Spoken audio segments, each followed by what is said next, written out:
You crack open a can of diet soda. 0 calories, 0 sugar. The label practically screams free lunch. You take a sip, feel that familiar fizzy sweetness hit your tongue. And 20 minutes later, you're standing in front of the pantry, hand hovering over a bag of chips you didn't even want an hour ago. You tell yourself it's not related. It's just hunger. Except it happens almost every single time. Scientists have a name for what just happened to you. It's called the prediction error. Your brain's version of getting stood up on a date. Every time something sweet touches your tongue, your brain fires off a prediction. Sugar incoming, calories incoming. Prepare the metabolic welcome party. Diet soda breaks that promise. And a brain that gets stood up enough times starts changing its behavior. Just not in the way you'd hope. Stick around, because by the end of this, you're going to look at that 0-calorie label completely differently. And you'll understand why the diet aisle might be the most misunderstood part of the entire grocery store. Here's the pitch that sold billions of cans. Cut the sugar, keep the sweetness, lose the guilt. It sounds like a hack, beating biology at its own game. Get the pleasure, skip the cost. And on paper, the math is airtight. 0 calories in, 0 calories to burn off. Simple. Except your body doesn't run on paper math. It runs on pattern recognition, built over millions of years. And that system has one job. Connect sweet taste to incoming energy as fast and as reliably as possible. So what happens when you feed that ancient system a taste that lies? Picture the simplest version of this system. A dog and a bell. Ring the bell, then feed the dog. Do it enough times, and the dog starts salivating at the sound of the bell alone, before any food shows up. That's not the dog being tricked. That's the dog's brain doing exactly what it's supposed to do, using a reliable signal to prepare the body in advance. Your tongue is the bell. Sweetness is the sound. And for basically all of human history, that bell only ever rang when real energy was on the way. Sweet taste, insulin response, digestion, all one tightly linked chain. Your body starts releasing insulin and priming your metabolism the moment something sweet hits your taste buds, before a single calorie is absorbed. It's a head start. A really useful one. Now scale it up. You're not a dog hearing one bell a handful of times. You're a modern human hearing that bell dozens of times a day, for years, except half the time, no food shows up. Diet soda, sugar-free gum, 0 flavored waters, artificially sweetened yogurt. Each one rings the sweetness bell. Each one, biologically speaking, is a broken promise. Your body doesn't just shrug this off. Some research suggests that when sweetness repeatedly arrives without the calories to back it up, the brain's confidence in that signal starts to erode. And along with it, some of the fine-tuned metabolics prepping that sweetness used to trigger. Meanwhile, appetite and reward circuits, the parts of your brain that light up in anticipation of energy, don't fully get satisfied, because satisfaction was never designed to come from taste alone. It was designed to come from taste plus the payload that follows. Now, take it to the edge.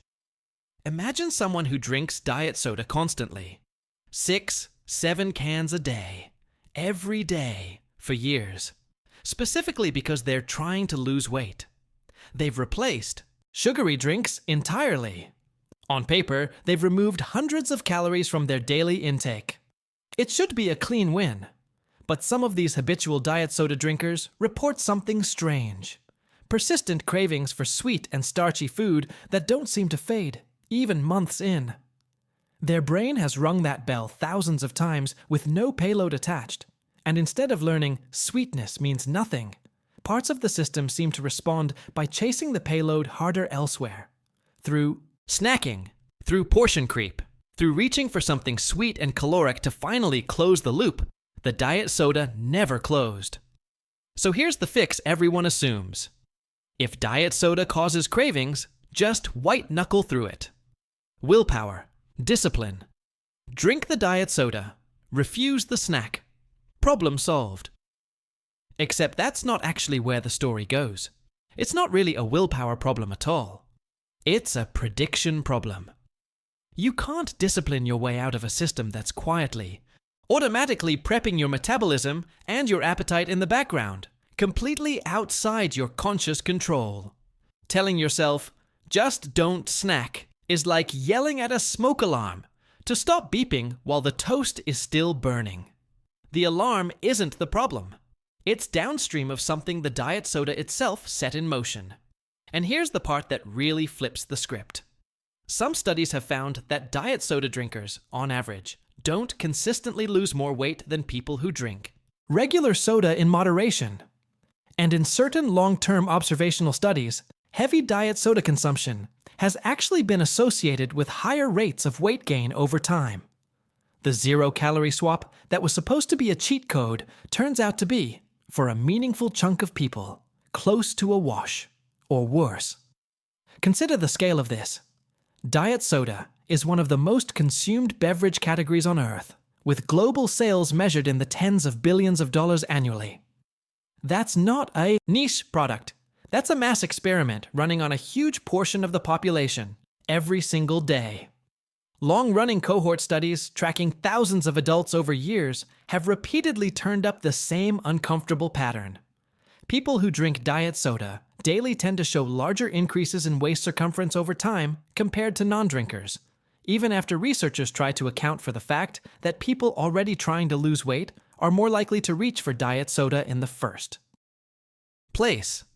Separately, controlled taste response studies using brain imaging have shown that artificial sweeteners activate the brain's sweet taste reward pathways almost as strongly as real sugar, while triggering a measurably smaller metabolic response. That gap, repeated meal after meal, day after day, is the mismatch driving everything you just heard about. And in appetite studies where participants were given a sweetened drink before a meal, those who drank the artificially sweetened version sometimes ended up eating just as much, or more, at the meal that followed, compared to those who'd had a sugar-sweetened drink or plain water. So let's stack the whole mechanism into one clean shape. First, sweetness is a signal, not a nutrient. Your brain treats it as a forecast of incoming energy. Second, that forecast triggers real physiological prep, insulin response, metabolic priming, appetite adjustment, before any calories arrive. Third, when the forecast is repeatedly wrong, the TUO prediction system doesn't just go quiet. It starts hunting for the payload it was promised. Fourth, that hunt shows up as cravings, snacking, and appetite shifts that have nothing to do with willpower and everything to do with an unclosed biological loop. And fifth, at a population scale, this mismatch is large enough to show up in weight data across tens of thousands of people. Not just a handful of unlucky individuals. One signal, one broken promise, one system quietly compensating. That's the entire story, just replayed at 4 different scales. So go back to that can in your hand, that fizzy zero-calorie sip that felt like a shortcut. It's not that your body failed to notice the trick, it's that your body noticed immediately and started making quiet adjustments the second the sweetness hit your tongue. Adjustments you were never consciously aware of and could never simply decide your way out of. And maybe that's the bigger idea sitting underneath all of this. So much of what we call willpower is actually just downstream of signals we can't see and promises we don't remember making. We keep trying to out-discipline our biology when the far more effective move is understanding the deal we've already struck with it, and being a little more careful about which promises we let our own brain make on our behalf. If this is the kind of thing you want your brain wired for, spotting the systems hiding behind the everyday stuff you never think twice about, that's basically the whole point of this channel. Subscribe, and I'll keep pulling these threads. And if there's something you've always done without really knowing why it works the way it does, drop it in the comments. It might be the next one I take apart.